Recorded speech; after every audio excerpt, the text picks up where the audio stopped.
Good morning guys. आज science की पहली क्लास होने वाली है जिसमें हम साइंस के बारे में थोड़ा बेसिक अपना तैयार करेंगे। क्लास 10 की अपनी पहली क्लास, ठीक है। आज हम इसमें पढ़ने वाले हैं थोड़ा सा जो बेसिक है वो, क्योंकि जैसे हम 10th में पढ़ रहे हैं तो हमें इसके बेसिक के बारे में थोड़ी नॉलेज होनी चाहिए। अगर बेसिक के बारे में नॉलेज नहीं होगी तो आगे आने वाले समय पर जैसे जैसे क्लास आगे चलेगी तो इसमें बहुत सारी ऐसी चीज़ें आएगी जो बेसिक से संबंधित है। तो आज हम थोड़ा बेसिक पढ़ लेते हैं। सबसे पहले पढ़ लेते हैं हम परमाणु के बारे में, क्योंकि जब हम परमाणु के बारे में पढ़ते हैं तो हमारे माइंड में एक ही चीज़ आती है कि जब हम छोटी क्लासों से पढ़ते आ रहे हैं कि परमाणु किसे कहते हैं। परमाणु वह छोटे से छोटा कण है जिसे दोबारा विभाजित नहीं किया जा सकता है। अर्थात कोई भी ऐसा छोटा कण जिसको हम दोबारा विभाजित नहीं कर सकते उसे हम क्या बोलते हैं, परमाणु। तो हम थोड़ी सी इसकी छोटी सी परिभाषा लिख लेते हैं कि वह छोटे से छोटा कण, वह छोटे से छोटा कण जिसको दोबारा विभाजित नहीं किया जा सकता, नहीं किया जा सकता है, उसे हम क्या बोलेंगे, उसे हम क्या बोलेंगे, परमाणु कहते हैं। इसके अलावा अगर हम शॉर्ट एंड स्वीट में इसको समझाना चाहें तो परमाणु क्या कहलाता है कि एक अविभाज्य कण होता है। क्या होता है? अविभाज्य कण, अर्थात विभाजित न करने योग्य, विभाजित न करने योग्य मतलब जिसको हम विभाजित नहीं कर सकते, ठीक है। अब परमाणु स्टार्टिंग के अंदर जब परमाणु की खोज हुई तो धीरे धीरे जो परमाणु की संख्या है वो लगातार बढ़ती गई। आज हम जानते हैं कि हमारे बहुत सारे 108 परमाणु हैं वैसे तो, और लगातार इनकी खोज जारी है। लेकिन आज भी बहुत सारी ऐसी चीज़ें हैं जिससे जो स्टूडेंट है वो बिल्कुल उनको इसके बारे में जानकारी नहीं है, क्योंकि नॉर्मल सब जानने लग गए अब 6-7 क्लास के अंदर कि hydrogen, helium, lithium, beryllium, boron, carbon, इस तरीके से हमारे बहुत सारे परमाणु होते हैं। लेकिन कई परमाणुओं के ऊपर जो आवेश दिए जाते हैं जैसे धनावेश, ऋणावेश, तो इनके बारे में जानकारी नहीं है बच्चों को कि किसके ऊपर धनावेश दिया जाता है, किसके ऊपर ऋणावेश दिया जाता है। तो उसको समझने से पहले हम परमाणु की थोड़ी स्ट्रक्चर के बारे में जान लें कि परमाणु एक्चुअली है क्या। तो हम परमाणु की बात करते हैं, जैसे मान लीजिए ये एक परमाणु है, ठीक है। तो इसके केंद्र में क्या क्या पाया जाता है? इस परमाणु के केंद्र में पाया जाता है एक प्रोटॉन, एक पाया जाता है इसके केंद्र में न्यूट्रॉन, ठीक है। ये इसके केंद्र में होते हैं। जो प्रोटॉन होता है वो क्या होता है? धनावेशित। क्या होता है? धनावेशित। प्रोटॉन क्या होता है? धनावेशित। न्यूट्रॉन नाम से पता लग रहा है न्यूट्रल है, ठीक है। तो न्यूट्रल का मतलब जैसे आज हम बोल देते हैं कि क्लास में कोई बच्चा बैठा है, ठीक है। अब हम पढ़ाए जा रहे हैं, उसको बहुत अच्छी तरीके से पढ़ाया जा रहा है, बहुत समझा के पढ़ाए जा रहे हैं, लेकिन जब उससे एक छोटे से छोटा सवाल भी पूछा जाए तो वो नहीं बता पाता। क्यों नहीं बता पाता? क्योंकि वो क्लास में क्या है? न्यूट्रल, उसके अंदर कोई आवेश ही नहीं है, कोई उत्साह ही नहीं है। तो जो न्यूट्रॉन होता है वो क्या होता है? न्यूट्रल, मतलब उदासीन। क्या होता है बेटा? उदासीन। ठीक है। अब ये अपन को पता है कि प्रोटॉन होता है, न्यूट्रॉन होता है, ठीक है, और जो परमाणु होता है उसके अंदर जब हमने ये बोल दिया ये क्या है? केंद्र। और जो इलेक्ट्रॉन होते हैं वो इसके चारों ओर चक्कर लगाते हैं एक निश्चित कक्षा में।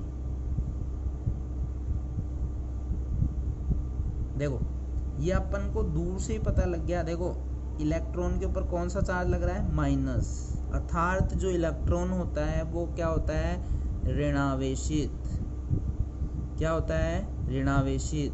तो ये जो स्ट्रक्चर है उसमें हमने क्या देखा कि हमारे पास एक जो परमाणु होता है उसमें मुख्यतः कितनी चीज़ें पाई जाती है? 3 चीज़ें पाई जाती है। कौन कौन सी पाई जाती है?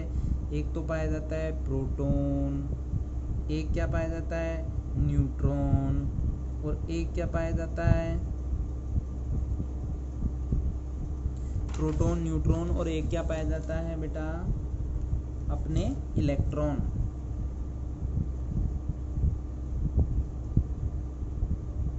ठीक है, एक क्या पाया जाता है? इलेक्ट्रॉन। तो प्रोटॉन हमने पढ़ लिया कि प्रोटॉन जो होता है वो कैसा होता है? धनावेशित। धनावेशित। ठीक है, इसको किससे? प्लस से। ठीक है। ये न्यूट्रॉन जो होता है वो क्या होता है बेटा? उदासीन। ठीक है। और इलेक्ट्रॉन जो होता है वो क्या होता है? ऋणावेशित। ऋणावेशित। इस पे कौन सा चार्ज आ गया? माइनस। ठीक है। अब अपन को इनके बारे में तो पता लग गया, थोड़ी थोड़ी जानकारी। अब अपन क्या करते हैं? अपन इसके बारे में पढ़ते हैं कि ये जो इलेक्ट्रॉन होते हैं वो इस कक्षा में कैसे चक्कर लगाते हैं, जो परमाणु होता है वो स्थायित्व कब होता है। ठीक है। तो इस चीज़ को समझने के लिए हमें एक चीज़ को पढ़ना होगा जो कि क्या है? अष्टक नियम। क्या है बेटा? अष्टक नियम। ठीक है। तो हम इस अष्टक नियम को पढ़ेंगे। यहाँ अपन हेडिंग डाल देते हैं।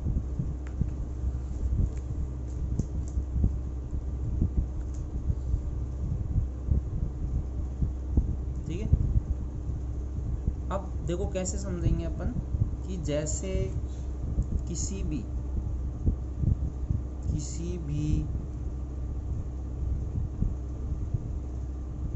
इलेक्ट्रॉन को स्थायित्व करने या किसी परमाणु के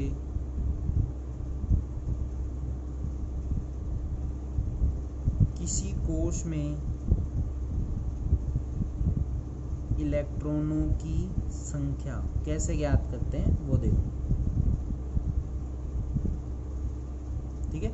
तो सिंपल सी एक अपन को याद रखनी है, जब भी अपनी बात हो रही है अष्टक की, तो अष्टक का सिंपल सा अपन क्या देखेंगे कि अष्टक क्या होता है जिसमें अपना क्या कंप्लीट हो जाए? 8 कंप्लीट हो जाए। या तो किसी भी परमाणु के बाह्यतम कोश में इलेक्ट्रॉनों की संख्या क्या हो जाए? 8 हो जाए। या अगर 8 नहीं हो रही तो वहाँ क्या होनी चाहिए? 0। मतलब वो क्या हो जाना चाहिए? स्वतंत्र हो जाना चाहिए। अब कैसे वो देखिए। ठीक है। तो वो कैसे देखेंगे? देखो अपने पास जैसे अपन एक उदाहरण देख लेते हैं। ठीक है। तो अपने पास ये अपना केंद्र है। ये क्या है? केंद्र। ठीक है। ये कौन सा कोश है? प्रथम कोश, जिसको हम किससे प्रदर्शित करते हैं? के। ये अपन 9th क्लास के अंदर पढ़ चुके हैं। ठीक है।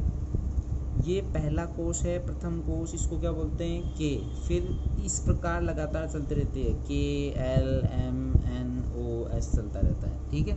तो ये पहला कोश। ये कौन सा है? द्वितीय कोश। द्वितीय कोश। ठीक है। द्वितीय कोश को के हो गया, फिर क्या हो गया? एल। ठीक है। ये तृतीय कोश। तृतीय कोश KL, फिर क्या आता है M, KLM, फिर क्या आ जाएगा ये अपना चतुर्थ कोश, इसको अपन किससे बदलेंगे, देखो KLM, फिर क्या आ जाएगा N, ठीक है। अब इनमें इलेक्ट्रॉन भरने के लिए एक चीज़ याद रखी जाए कि मुझे अब देखो जैसे पहले कोश में कितने भर सकते हैं, दूसरे में कितने भर सकते हैं, वो देखिए। जैसे फर्स्ट है, फर्स्ट कोश, प्रथम कोश में इलेक्ट्रॉनों की संख्या, प्रथम कोश में इलेक्ट्रॉनों की संख्या। अब कैसे ज्ञात करेंगे पहले कोश में इलेक्ट्रॉनों की संख्या, ध्यान से देखिए। एक सूत्र होता है जिसको आप याद कर लीजिए अच्छी तरीके से। वो सूत्र क्या होता है कि किसी भी कोश में इलेक्ट्रॉन की संख्या ज्ञात करने के लिए एक सूत्र अपने पास होता है, उसको अपन याद कर लेंगे। क्या होता है सूत्र, 2n²।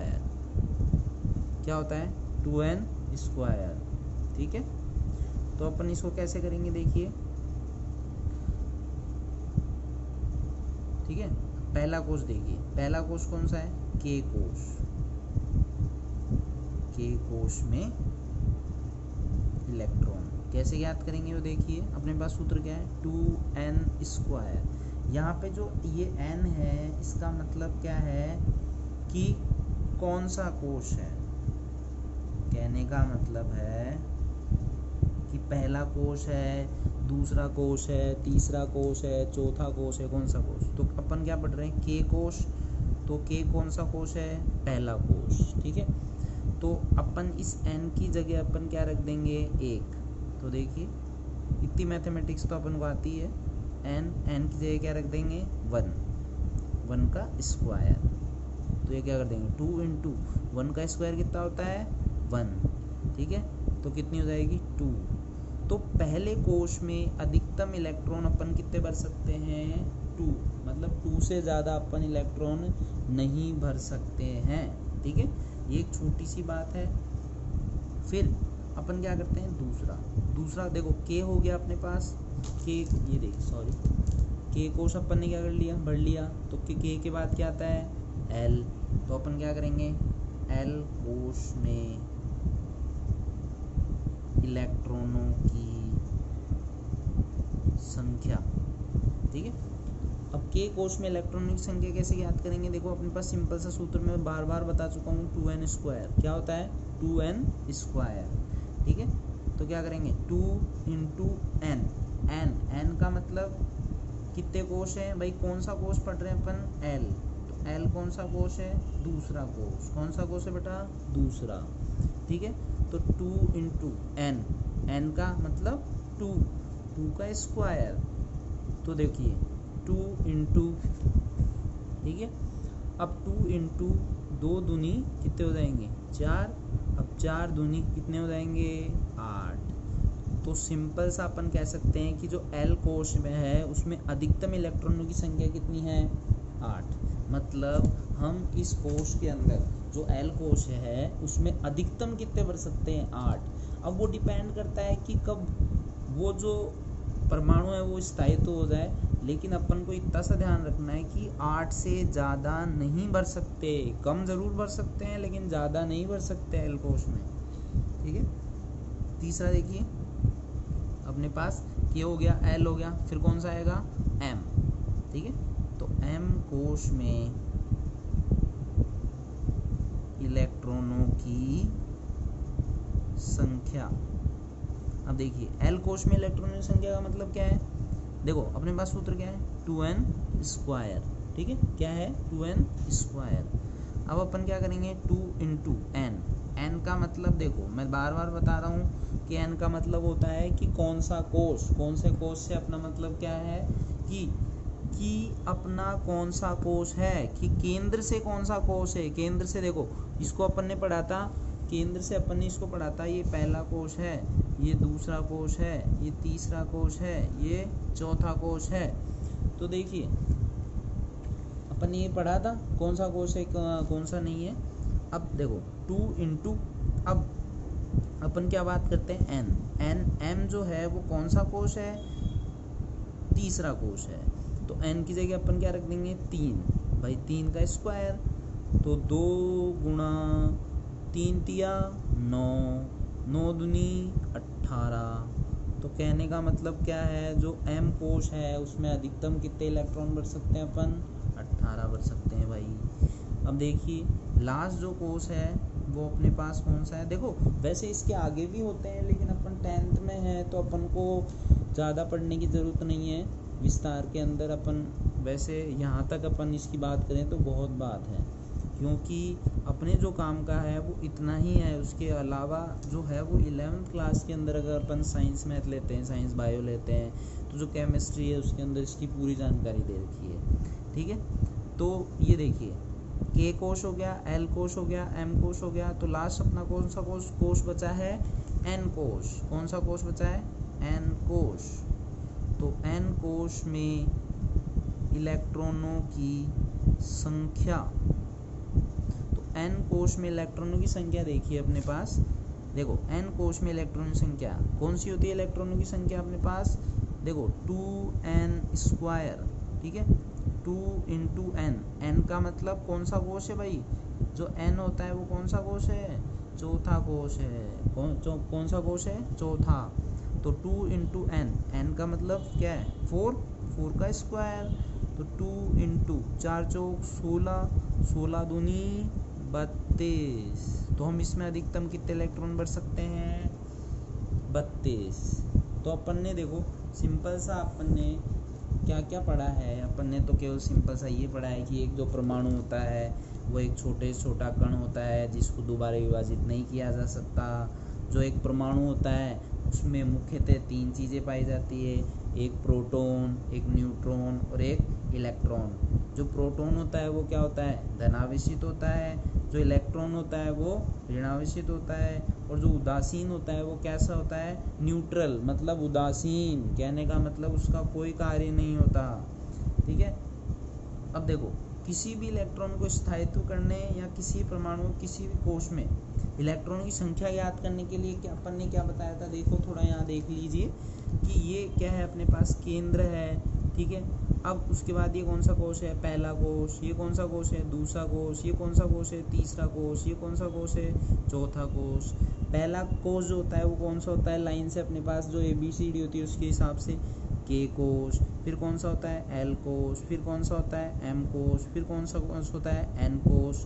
मतलब चार कोश हैं अपने पास, ठीक, मुख्यतः। अब देखो वैसे इनको अपन कोश भी बोलते हैं। ठीक है, मैं आपको बता देता हूँ, देखो वैसे। ठीक है, अब देखो आगे, अब अपन कहाँ तक चले गए थे, देखो प्रथम कोश में इलेक्ट्रॉन की संख्या क्या हो जाएगी, 2n² हो जाएगी। ठीक है, अब पहला के कोश जो होता है उसमें इलेक्ट्रॉनों की संख्या अगर ज्ञात करनी है तो अपन ने एक सूत्र बताया था, किसी भी कोश में इलेक्ट्रॉनों की संख्या ज्ञात करने के लिए सूत्र जो है वो क्या है, 2n²। इसको आप याद कर लीजिए, ये एग्जाम में भी आ चुका है और इम्पोर्टेंट भी है।